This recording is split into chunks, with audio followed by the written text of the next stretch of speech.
Hey guys, welcome to the B-Sides. I'm Eric, your host, and today for our guest we have Michelle. Hey Michelle. Hi, thanks for having me. This is true. So do you think you could give us a top, Uh, I originally said top oh 3 snacks no. of all time, but can you give me a top 5? Or maybe like what medley would be the best? Because you can't have one snack by itself. So let's just go top So 3 snacks of all time. top Man, I told you I three. wouldn't give you any hard Okay, hitting well, I also questions. think way too deeply about questions, but I'll just try and I also have phases for snacks. So Yeah. it's not always like consistent. I would say currently that's hard. Um, like I always need like a balance. Like I feel Hmm. like there has to be like a sweet snack and then also like a Of savory course, of snack. course. I would say I've been eating a lot of purple Doritos lately. Purple, is that the oh man, I forgot the The flavor. I don't even know the Yeah, flavor. purple Doritos. That's a Yeah. good I definition. actually don't like any other Dorito besides purple Oh, Doritos. Is that a hot take? I don't that's a know. little bit of a hot take. Yeah, so that and then I would say like um That's your savory. yeah, and then for like my sweeter snack, I'm really into like the Whole Foods like brown butter chocolate chip cookie these days. Ooh. So it's But pretty good. not eating those together, right? No. Okay, but Yeah, it's it's like like depends on the yeah, yeah, yeah, yeah. yeah, Once you get your balance in, okay, that's two. What about a third one? yeah. I used to not like beef jerky or like beef sticks, but I've been eating more of those lately. Mm. I feel like it's just like Like a the good Costco ones or just like the chomps okay, or I have like no idea oh okay. honestly. Hey, if Chomps wants to sponsor us, though, I wouldn't be Yeah, opposed. I that'd don't be know. cool. I don't know how to go through CCPC for those two. Um, That'd be interesting if I get an email like, "Hey, we'd like to sponsor you." I'm like, okay, give us money. Anyway, sorry. This is me just spitballing. I would like that Um, sponsorship. so we also hear that you pretty into Korean dramas. Is that right? Is there anyone that you're watching right now that you're really enjoying? I recently watched the When Life Gives You Tangerines. Okay, That I one. have no idea about any Korean drama. Can you give us like a really brief overview about what this show's about? Oh, I would say it's kind of like a it's just like about life. And I feel like it's very specific to the natives of Jeju Island in Korea. Oh, So I gotcha, feel like gotcha. it's like not the typical like Korean, I guess, life that a lot of us have lived or like our parents have lived.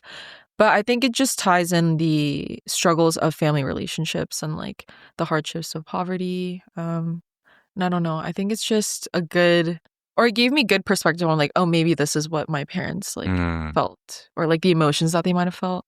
So I think I cried like every single Okay, episode. that was my next Yeah. question. I hear it's a tearjerker. Yeah. Is like one of the most tear-jerking, is Yeah. that a I word? think so. I think Shows that you've ever so. watched?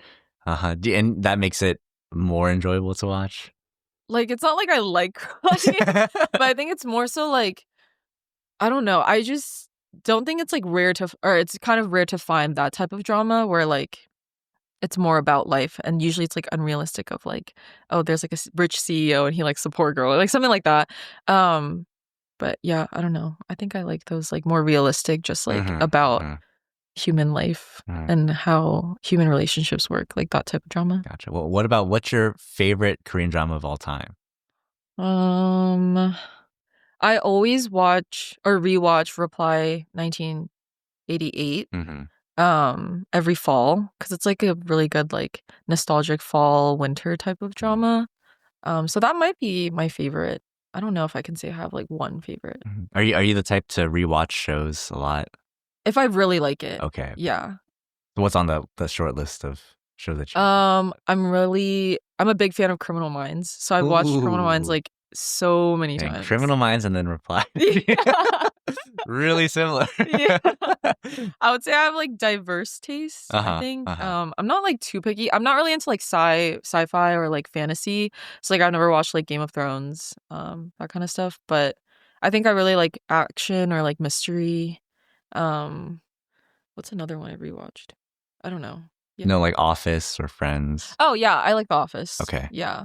Enough to rewatch or Yeah, I would rewatch it. okay, I really okay. like Michael Scott. Gotcha. So So but yeah. but TV shows are over movies or Oh, I don't think I can choose one. okay. That might be the hardest hitting question I'll ask you. Yeah, the that entire one's pretty hard. Yeah, I Yeah, don't think I fair can. fair enough. Did you end up coming up with a hot take for yourself? I think this hot take just relates to me, but I think Diet Coke tastes better than regular or Coke Zero. So okay, well, Yeah. that's definitely a hot take. That's definitely something I Um, know of you. But what do you think that's just because you drank Diet Coke your entire life, or I actually didn't drink it my entire life. oh wow, so you just Um, natively chose Diet Coke? yeah, I don't know how I got to Diet Coke, but we somehow got there.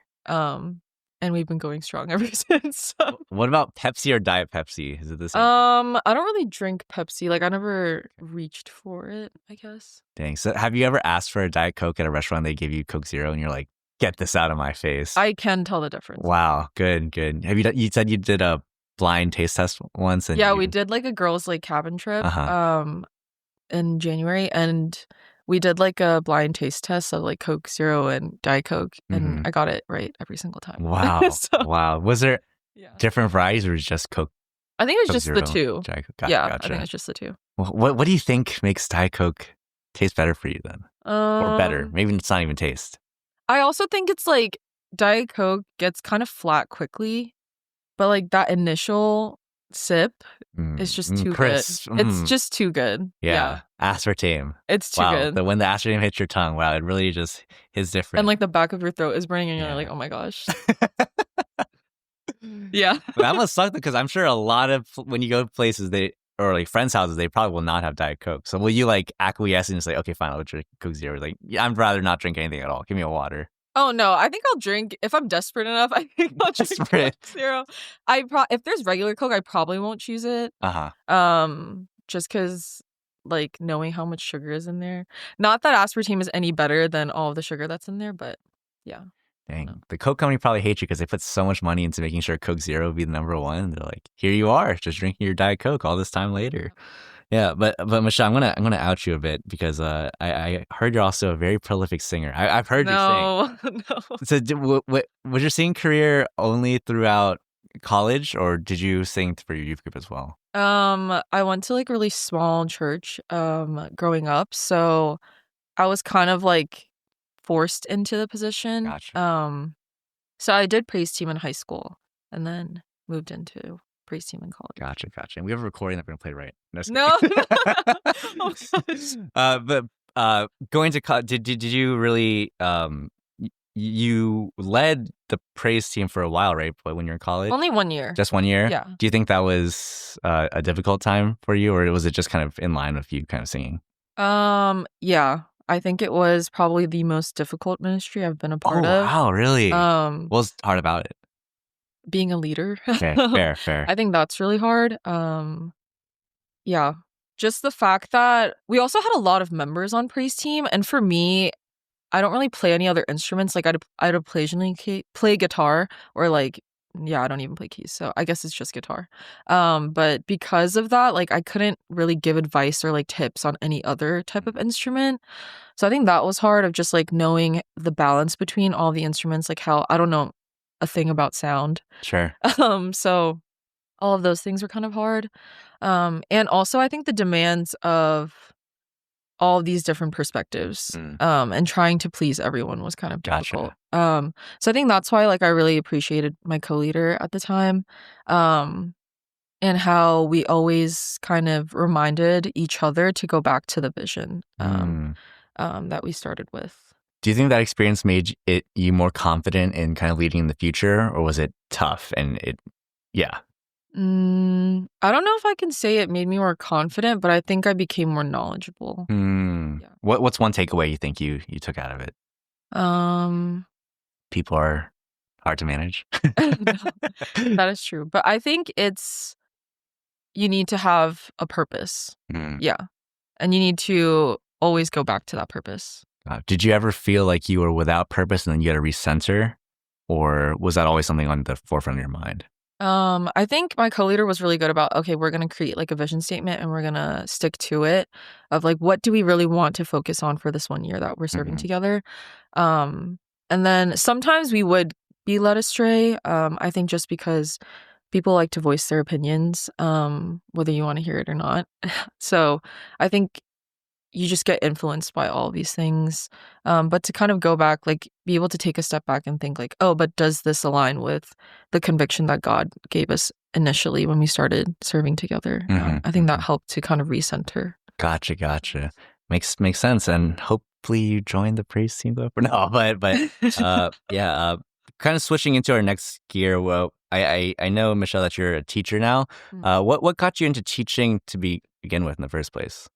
I'm bad at math and science, so I knew med was not for me. I liked like reading, writing, history a lot. So I don't really know how that ties into teaching, but I think growing up I also served like at VBS a lot, so I was around younger children, and I think it was kind of like oh, maybe I'll just try it out. So in high school I did like a Teachers for Tomorrow like teaching program where you can go to like local elementary schools in the area and just kind of see like be in the classroom, gain some experience of just being out in the field. And I think it was that experience where I was like, oh, maybe I do like helping kids learn. And it kind of makes me feel like I did something worthwhile with my day. So were there any teachers in your life who you think impacted your decision to do that? Or is it more like, I think I'm just going to try to do this thing? Yeah, I think it's the latter. Okay. Wow. So you need to be the change that you want to do. That makes sense. Yeah. And you teach fifth graders, right? How's that been this past year? I feel like I get asked that question like so often, and it's kind of hard to just put it into like one sentence or like. But I think it's challenging, for sure.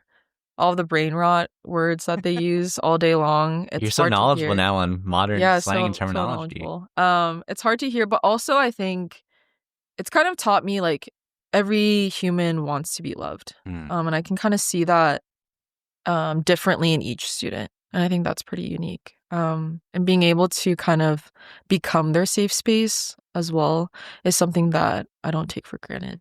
Yeah. So, among the many struggles of teaching, what do you think what would you say is the most difficult aspect of being a teacher? Or one of them. It seems like there's a lot. I was actually talking to this I was talking with Zoe about this yesterday. I think just the system. I think a lot of teachers talk about the system being so unsupportive.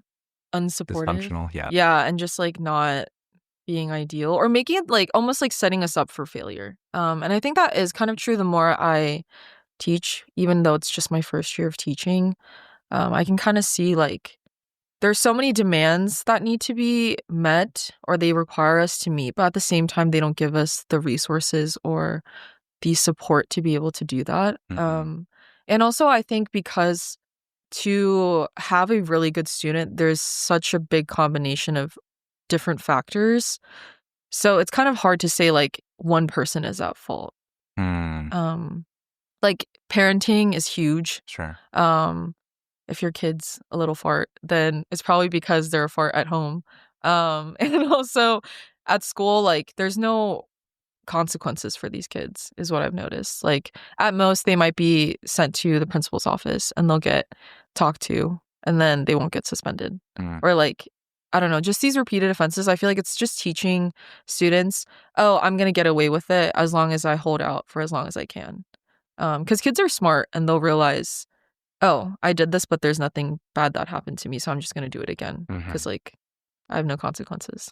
And yeah, I think that's just how discipline just gets worse and worse.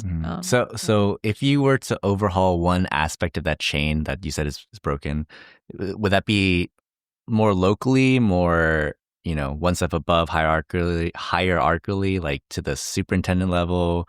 Like, where do you think the issue would be best solved by in the short, medium, long term? Or is that too much policy? Or what would best help you even? I don't know if I can say that. Okay, I don't know that's if I fair. can say my answer. Yeah. I just think people need to be wise about how they raise their kids. Gotcha. Not that I'm a parent, so I wouldn't know anything, but that, and also I think like a lot of the teachers that I work with also talk about how like the principal, like we use the term like, oh, they're so far removed from the classroom because they don't really understand what it's like to be in the classroom anymore. Right. Yeah. And because of that, they kind of give suggestions or like feedback unrealistic on like, oh, you should try this. But at the same time, like every class demographic is so different and not everything works for every kid. So I think that's also hard of just balancing like, yeah, all of Yeah. those things. Yeah. Yeah. Well, switching gears into the happier section, what brings you the most joys of teaching then, do you think? I would definitely say my team. I think I was so blessed in my first year of teaching to have such a good like fifth grade team. It's me and then just two other people. So it's a pretty small team and we're all jam packed at like 25 plus kids. But I think just the connection that we've been able to make with one another and also the fact that I have such a good teacher mentor. Yeah, she's amazing and she's so knowledgeable. And I think like just seeing her passion for teaching and um, also just like, even though I feel like teachers can kind of like cut corners these days, she always has integrity. And I think her emphasizing that in us has been really beneficial for the both of us. That's awesome. That's awesome. Do you find yourself excited for like future years of teaching, or after your first year, is it like, oh man, let's try to get through these years and then try to get to that point where you're comfortable? I would say like when teachers ask me, oh, can you see yourself doing it for like 4 more years? Like I can't say that I do because I can only think about next week. Sure. Yeah. Yeah. And also I think every year the class is so different. So one year you might have an amazing class, an amazing group of students, and you're like, oh my gosh, like teaching is awesome. Like they actually want to learn. You've seen so much growth and that can be very encouraging. But then the next year you might get that one student, couple of students that make it really hard. So I think it depends year by year. Yeah. And you're entering your spring break soon, right? Yeah. Is that something you're really looking forward to? Yes. I need that. I need that break. How do you recover during those breaks for yourself, or do you just chill for a week? A lot of laying in bed. Uh-huh. Just staring at the ceiling in silence. Yeah. Not having to hear Miss Choi all day. Fair. Is really nice. Also, I think I like to clear my mind by like going on walks. I'm trying to get back into running. So I've been like running more. So I think that just helps me to kind of like move my body, but also be able to kind of clear my mind. So that helps. Gotcha. Yeah. Can you give us a brief overview of what a day looks like for you as a teacher, and including like prep work and stuff like that? Okay. Because I'm sure you spend more than the 8 hours or whatever doing school related things. So just for people who aren't aware of what teachers do. So school starts technically at 9:15. I wake up around 6:30. And then it's like almost a 20-minute commute for me. So then I try to get to school around like 8:15, 8:30. And then once I get to school, I'm usually like cleaning things up from the classroom, like papers in the turn-in bin. I have to sort that out into the different piles because these kids can't put the papers in the bin correctly, even though they're in 5th grade. And then I have to make copies for the whole day. I thought like, oh, now kids use like Chromebooks these days. I'm not going to make that many copies. I make so many copies in one day. I feel bad for all the trees that we kill. Yeah, so then making copies, making sure I go through all of the slides in the PowerPoint for each subject since we have to teach all the subjects in one day.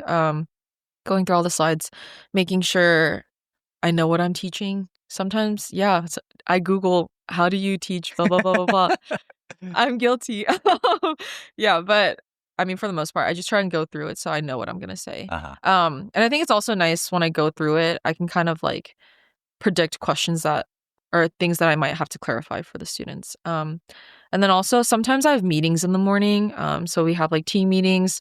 Since it's SOL season, like we'll have like meetings of like, oh, we're going to use these strategies to teach the kids. So I have to meet with like the reading specialist or like the math specialist, things like that. Sometimes we have staff meetings. And then after that, kids start coming in around 9. And then around 9:15, we'll actually start school. Do you want me to go through like the whole day? No, you don't have to. Okay. Just like briefly. So yeah, and then school day goes on.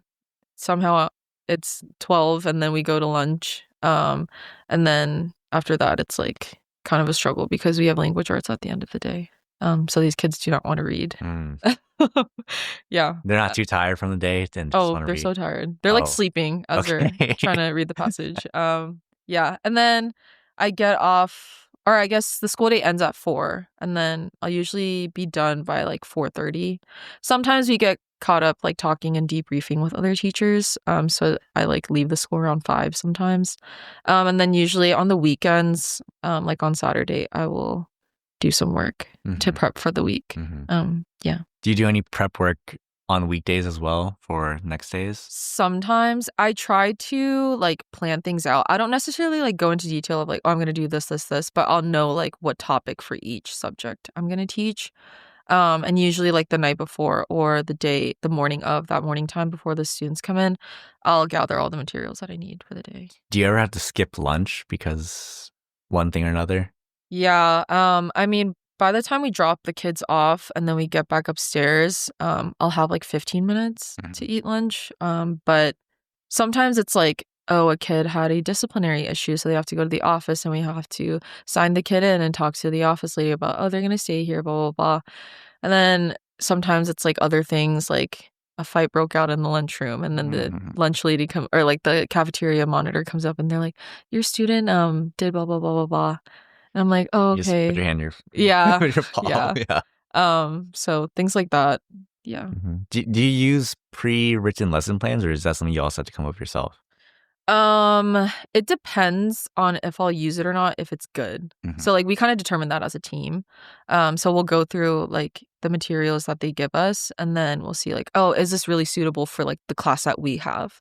And then sometimes you just make adjustments of maybe they'll learn this better if we use this method or things like So that. if you're ever behind, do you have to like rush to catch up, or do you just kind of maintain the pace and hope that you eventually? That also depends because sometimes we try to combine 2 things into one day if we do fall behind, or we'll just skip it. So that's Mhm. also like we have to kind of determine that Mhm. as a team. So I know one thing that really teachers struggle with is getting supplies for their classroom because that's generally out of your guys' pocket, right? There's not Yeah. too much funds. So how were you able to, I guess, situate that for yourself in this past year? Um, Amazon wish list. That was really helpful. And also just like the amount of support that I received when I like posted that on like Facebook or Instagram, I think was huge. So I really didn't have to pay for too much out of my own pocket. It was really sweet how my close friends they gathered money and then they gave me a gift card to like spend on whatever supplies I needed. So that was really appreciated. Even like you and how you donated like a lot to my classroom as well. Like even though I met you for like I think we knew each other for like what 1 or 2 months. Something like that. So I think like even that just like receiving support in ways that I didn't even think about was really beneficial. And just being able to prepare myself for my first year. Awesome. Yeah. Yeah. It's tough because I'm sure that's a lot of money that needs to be spent on any given year. And if you didn't have those resources, I'm sure it would have been really tough to figure out how to best serve your children, like the kids Yeah. in your classroom, because they won't have the things that you guys need, Mhm. right? So how do other teachers do that? Is it just the same thing and they had to community source it, or is there some kind of resource that they could tap into for that? Community source. Also Eagle View. One thing that's really nice about our school is that there is a church that meets at Eagle View, and they're actually really good at supporting teachers Mm, who work at the school. So they're always willing to donate supplies or funds to help our classrooms. gotcha. So that's really nice. Our principal is actually pretty good about always asking us if we need anything. The PTA sometimes supports us with supplies, but I would say for the most part, like teachers love Facebook Marketplace. Mm, We try to find as many things as we can there, or even get donations from like teachers who have retired, and then we can get their materials. And we love reusing things too. yeah, So yeah. yeah, Do you have an estimate about how much you've spent of your own money on your classroom or your as just being a teacher? my own money. Yeah. I don't know. Honestly, it's not that much. Like I Okay. don't think it's that much. Good. Like maybe 300, That's a lot for 200. I don't know. real money for. Yeah. But Gotcha. I think it's also because since I'm a first year, I had nothing to Sure. start with. Yeah.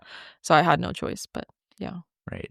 That makes sense. So, Michelle, I think one thing that teachers have to manage that people might not realize is your relationship with the parents of your students as well, right? So, what would an ideal relationship look like between you and parents of a child? How would you like to best partner with them, I guess? And what would, if like in an ideal world, right, they're the optimal, uh, Oh. what would that look like in terms of helping you and helping the student? I would say, um, And I guess what I'm one thing I want to clarify would be like this could be for the parents of CCPC. How could they best mm, support their own teachers for their kids? Because honestly, like, they probably want to go to meetings, but they don't want to be overburdening. They don't want yeah. to be too much. They don't want to be too little. So what would be good in general for them? I would just say to have interest in your child's education. Mm, I think that's what I have a lack of in the parents of my students. Um, but one thing that I do feel really supported by is almost if they validate, like, oh, we see the same behaviors at home. mm, And they were kind of able to communicate that with one another and like understand, oh, I'm not saying your kid is bad by any means, but I think like sometimes they just make the bad choices. So how can we work together at school and at home to be able to correct those behaviors and to steer them in making better decisions for themselves? So whenever they're very supportive and like, oh, we'll talk to them at home, things like that, I think I appreciate that. Sometimes they say that they will and then they don't follow through, sure. and that shows at school. So I think that's kind of hard. But just making sure like, yeah, your kids grow up to be kind people. I think that's something that starts at home too. And something I try to teach my students because sometimes I tell them like, you don't have to be the smartest kid, but I at least want you to be a better person than when you first walked in. Like Mm, that's the bare minimum that I would expect from my students, so, yeah. that's great. When do you think a parent should be more or less involved in the classroom itself, or do you think it should be mostly done at home and then let you do what you're supposed to do? I think that also depends on the teacher. Because for me, I think it's hard for me to delegate things. So it would be really nice if, like, there was a parent, like I know schools have, like, room parents, and our school does that too, where they're like, "Oh, okay," like, if the teacher needs anything, like, they'll come in and, like, sort papers for, like, Wednesday folders, or, they'll plan events, like Christmas parties for the kids or whatever. I think that's helpful, but at the same time, like, because it's my first year, I don't know the waters too well of Sure. like, Yeah. "Oh, we need to do this, this, this." Um, so it's kind of hard for me to say like, "Oh, I need help in this." Like, I don't realize I need help in it until like Mhm. later on, if that Mhm. makes sense. Mhm. Yeah. Did you ever feel like it's weird that every year is going to be completely different for you? That your students, parents, even maybe staff around you is going to be generally completely different from fall to summer? Yeah, honestly, that terrifies me, Oh, because, like, I feel like at the end of the year, like, okay, I finally have a good grip on these kids, like, right. I understand them. And I feel like we've built that relationship, and then they move on to the next grade. And then and then I have to start over with like a whole new group of kids. And also like teachers love to talk about like, oh, you need to watch out for that one in fourth Yeah, grade. sure. He's coming up soon. So Yeah.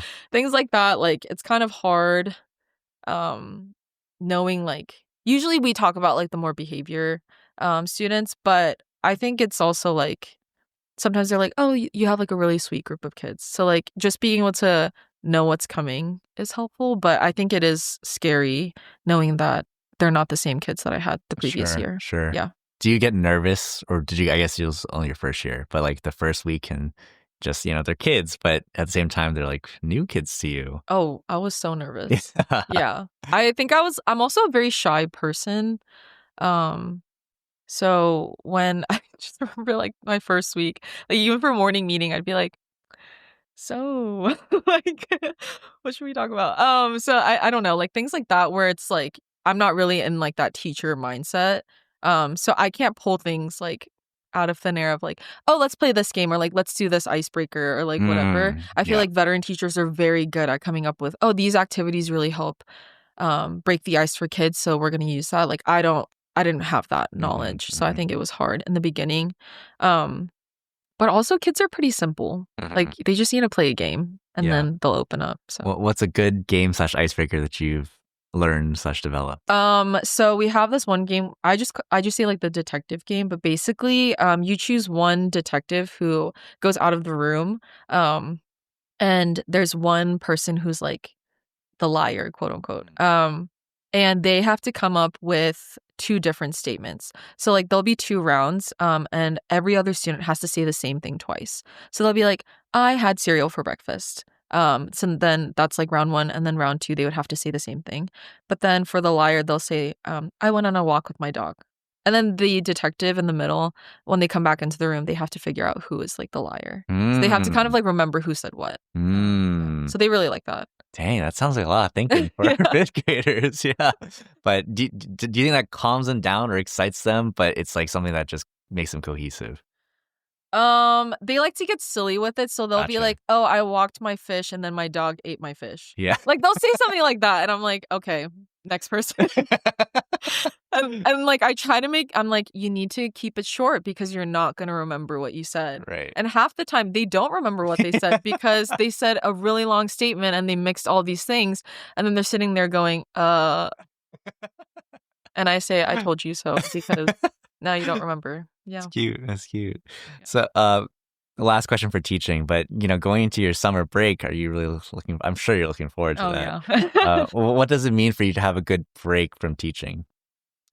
No kids. No kids. Yeah, no kids. I can't imagine well, at least in my first year, I can't imagine doing like summer school or like summer camps. I feel like it's good to kind of get away from all of that, and just be able to because I hang out with kids all day, sometimes when I hang out with adults, it feels like weird. Sure. Like I don't belong. Like, hey, how are you? It's not even yeah, I don't know. It's like it's almost like our humor is different because now Yeah, it's like my gotcha. humor is like a 5th grader. Yeah. You don't have brain rot humor yet? No, I don't think Skibbity is funny. Yeah, no, I don't think that's it. But sometimes the things that they say is kind of funny, so I'll laugh. But things like that, I think it's nice to kind of interact with adults. And also just traveling, getting to see new places, because as a teacher, your schedule is very restricted. To just breaks, where you can travel or go do other things. So I think that's also something I'm looking forward to. Sounds great. Thanks, Michelle. It's been great hearing about teaching a little bit. I know it's just such a foreign world to a lot of us because our last experience in a school was like decades ago. But yeah, I think it's great to hear teachers' perspective and all that stuff. But one last thing we like to end our podcast with is just talking about how someone who's influenced you in your spiritual walk over the years. And maybe an anecdote if you have one. So is there anyone who you'd really like to just shout out at this time? I would say probably my 2 closest friends, Mary and Christine. You're welcome. I said your names. I don't know if they'll ever listen to it, but I would say for sure they've influenced my spiritual walk immensely. I have been pretty close with them since freshman year of college, so this is my 6th year of knowing them pretty closely. And I would say they've seen the most changes in me as a person, and also they've challenged me the most.